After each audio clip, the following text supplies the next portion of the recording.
All right, Farhan, let's start last night in Philadelphia. And what's your take on Spitgate as it's now less than 24 hours later? Jalen Carter, Dak Prescott, there's a lot to unpack there.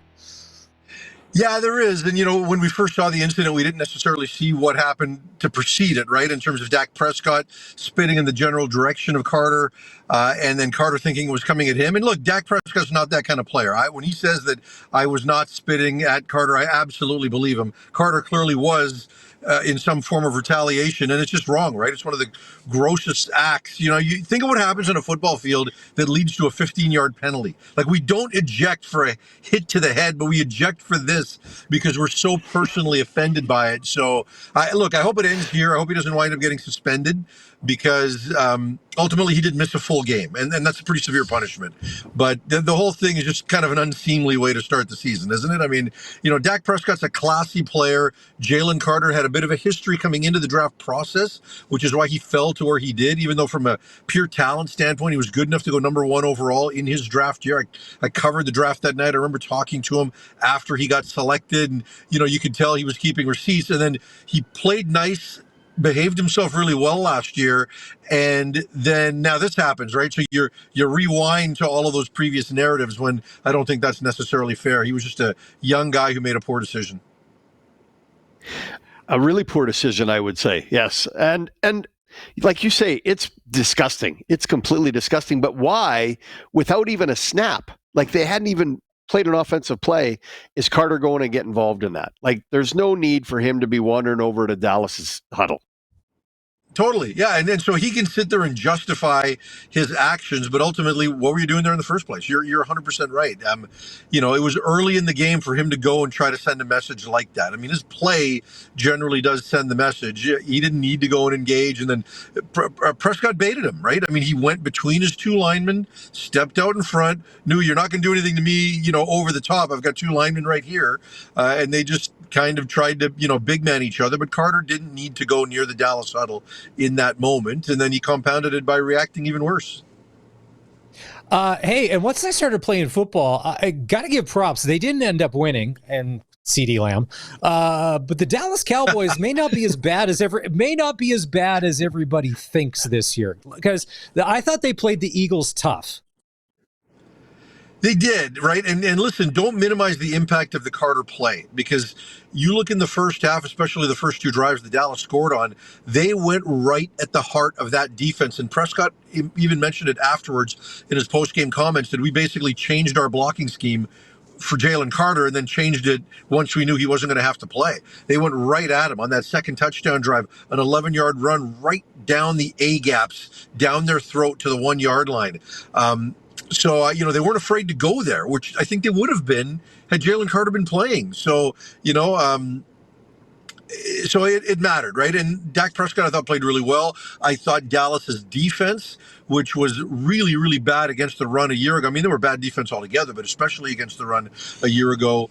After the 1-hour delay, they really dialed it in. I mean, when you look at Saquon Barkley's stats, he was averaging 5 yards per carry in the first half of the football game. In the second half of the football game, 8 carries for 11 yards. They shut him down. And that's no easy feat, not just because of Barkley, but because that offensive line is by far the best in the NFL.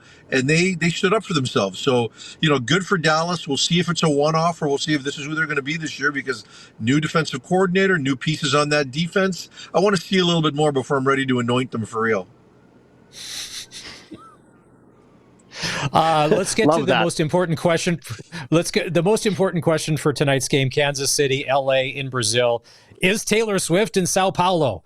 Farhan, what can you tell us? Is she there? Are we going to be cutting away every 39 seconds to another Taylor Swift in a private box shot tonight when we are watching this football game, or trying to watch the football game? Boy, I sure hope so. I think the folks in Brazil would be pretty enamored if Taylor showed up, especially the newly engaged Taylor Swift with a ring on her finger. I'm sour. I'm not in Brazil. I went to Philadelphia, and then I'm going to Chicago for the game on Monday, and I've not been to Sao Paulo. So I kind of got the short end of the stick, but we didn't send anyone to Brazil. Okay. But I do think that we're probably going to, on the surface, I want to say we're going to dial it back a little bit on the Taylor Swift cutaways. But you never know, because this is probably going to be the last time we get it, right? Because I can't imagine that Travis is going to continue to play year after year. So if this is his last year, maybe they got to get their money's worth. And, they're not taking the idea of her playing the halftime show at the Super Bowl off the table yet. So that could happen too. No. Does Justin Herbert have to finally put up and shut up this year? Does Justin Herbert actually have to show this year that he... Yeah, hey, look, we say this every year, right? Like, Justin Herbert is an incredible talent. More passing yards than anybody in the first 5 years of a career. He has got all the talent required to play the game at a high level, but he always leaves you wanting more. And what's the big difference between Justin Herbert and Josh Allen? Like, because when you talk about supporting cast, and that's where I'm going with this, right? Because people always tell me that the Chargers defense isn't good, or he doesn't have enough weapons, and all of which might be true. But same with Josh Allen. And he carries the Bills on his back year after year after year. But Justin Herbert can't do that. So he's a great talent, but in the fourth quarter, in the final 5 minutes of a really close football game, he's not the guy I'm putting my money on. In terms of pure talent, he is a top 2, top 3 player in the league, but not many people would have Herbert in your top 5. And I don't think Jim Harbaugh's the guy to, I think we kind of overrate him a little bit, in terms of how he wants to coach the game and whether or not that's going to work at the NFL level. You look at that roster, there's nothing there, right? Like, offensively, there's not much there at all. You got Ladd McConkey, and then what? For the third straight year, they've turned over the running back room. They got no receiving weapons. Their defense has holes across the board. This is a team that needs a lot more. They're not for real, in my opinion, in that division. The only team that is outside of Kansas City is the Denver Broncos. I think the Chargers are, again, going to be on the outside looking in. I have a question about the Sao Paulo game and this effort by the NFL to take their game worldwide, obviously. Is this good? Is this bad? Is it just marketing? What's the end result? What are they trying to... Well, that's why I'm asking you. Is it good? Yeah, for sure it is. I mean, look, and especially in a game like this, because there's no time zone issues, right? As opposed to when you go to Europe or wherever else you go to. So, that part of it certainly makes it easy. But yeah, I think the NFL should globalize the game because, in terms of the league, like, this is the best run, most profitable league there is in the world, right? Because you look at some of those soccer leagues, and they're so top heavy because of how they're financially structured that it's not necessarily sustainable to run a lot of profits all the way through every team. The NFL is the world's most successful league, and they should take it everywhere. And even if countries aren't going to play it, they should take it everywhere and try to sell jerseys and try to increase viewership and make it as big as it can be, make it as profitable as it can be. That's kind of the next frontier. It's like Europe wants to come to North America for soccer. There's no reason why the NFL shouldn't want to go for football around the world as well. And just, again, and the Olympics will be part of that, and it's a positive for sure. Love it. All right, so week 14 in the CFL kicks off tonight. The BC Lions are in your backyard. Ottawa tonight in Ottawa, then BC next week. Are these two must-win games for the Lions to keep themselves in playoff contention, potentially West, but for sure wild card? Do they have to go 2-0 against the Red Blacks? Well, yeah, you do. And you have to go 2-0 because it's the Red Blacks. You can't justify losing a game to the Red Blacks. And really, if you're the Red Blacks, you probably feel the same way about BC, given how bad their defense was against Toronto, right? Like, I mean, you're 4 points back of BC for the 6th spot in the league, because right now, if the season were to end, the Lions would have a crossover. So they're probably going to be desperate. They don't have Drew Brown again for this game, but the Lions, they've been sitting on that Toronto loss. They've got to come out with an exceptional performance, especially on the defensive side of the ball. Nathan Rourke's going to be him. He's going to play the game at a high level. The offense is going to put up at least 30 points. So the defense has to do its part because, Crum hasn't proven to be a great quarterback, but he is capable. And if the Lions play as poorly defensively as they did against the Argos, anybody can beat them. So, they've got to win these two games. They've got to keep pace. They're in a favorable part of the schedule because after this, they've got 2 games in 3 weeks against the Stampeders, who they haven't played this year and who are the clear best team in the league. And then in between that, they play the Argos, who just lit them up and probably have Chad Kelly back in a couple of weeks. So they have to get these 2 Ottawa games, given what's coming after that on their schedule. The Riders would have something to say about that best team in the league thing, but we'll they get to that shouldn't, because they lost twice to Calgary convincingly. They haven't beat them yet. They haven't Saskatchewan both times, so there's no more debate. There's no more argument. Calgary's better. End of it. You want to change that narrative? You do it in the playoffs. Until then, Calgary is better. You got to beat them. You got to beat them. You got to beat them. Is it okay that we're losing faith in Hamilton when they were 6-2? Hamilton and the props and the bouquets and the Bo Levi, they're 6-5, and I'm starting. You make me a believer, because right now you're a pretender. How they lost that game against Toronto, it happens. It's the CFL, and we get that. But Hamilton, sooner or later, has got to prove that they are a good team, don't they? If people want to take them seriously. Look, they did earlier in the season, and they had some quality wins, but I think their defense is starting to really slide. Their offense is still able to perform at a high level, even when Kenny Lawler gets shut down like he has been for the last month. I mean, they still are able to generate a lot of points, but their defense has been giving up far too much, in my estimation. They have taken a step back. You look at Calgary, that defense is only getting better week by week, right? Better. And I know. Saskatchewan's is good, except for when they play Calgary, right? But Hamilton's is taking a step back. You're right, but I still think that, they're playing well enough on offense that they're going to be in every game, and I do think they're going to win their share down the stretch. Okay.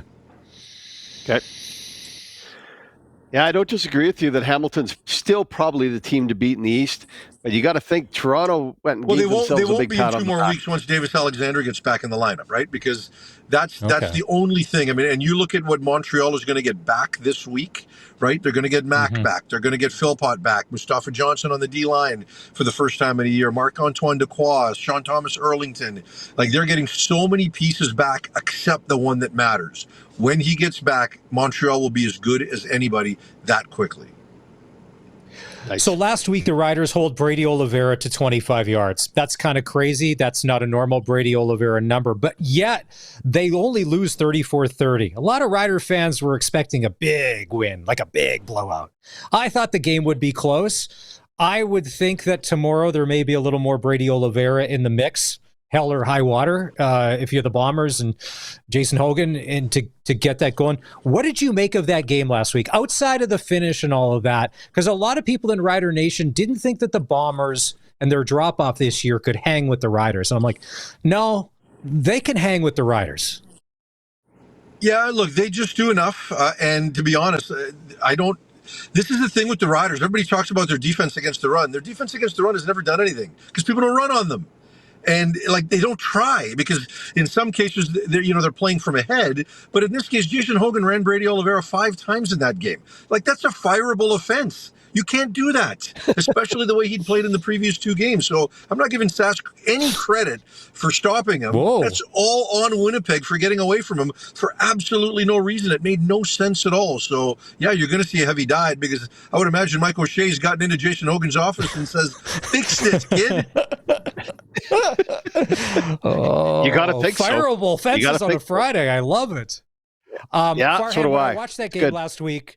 Like you had said, that Calgary defense is only getting better. And poor Cody Fajardo, spinorama left, spinorama right. There was nothing. There was no room. It was only 28-7, but it was a smothering 28-7 where that Edmonton offense couldn't do a thing because Calgary was just so dialed in.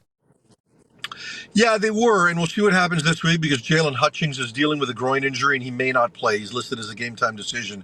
And even if he is going to play, he's probably going to be slowed down a little bit. But the one thing with them, as good as he is, they've had 7 guys that have been able to make noise at various times this season. So I think they've got some depth, but he is a difference maker. The difference for me is VA was off. Calgary was off. That was as poor a game as they've played offensively since the monsoon game in week 2 at home against Ottawa. That's not happening again.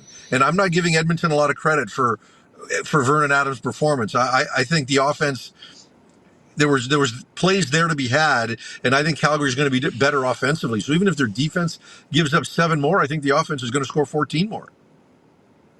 All right. Farhan, yeah, it's interesting you say that. Yep. No, go ahead, Mads. You finish her up. No, I just want to just say, so what's, and I think he's gone. Farhan Lalji from the crowd. There he is. I just want to say, Have a great night. If you're watching football tonight, if you're double screening it, whatever happened to picture-in-picture? I love that. Hey, my son has got a high school football game. It's his CFL. first game as a varsity starter, and that's where I will be. Oh, nice. Have a now, great are night. you quiet, Dad? Are you quiet, Dad, in the stands, just taking it all in, or is it a vocal No, I don't dad in the sit. stands? I don't sit. I think the game too much like a coach. I think too much like a coach, and I can't function in the stands. I watch the game from the track. I walk around. I pace. In my mind, I'm calling plays. I can't watch. If I watch, I got to sit with my wife. She has the dumbest questions. She's not going to see the show, so I can't handle that. So I can't sit with my wife. I can't sit with family. It's just not going to work for me.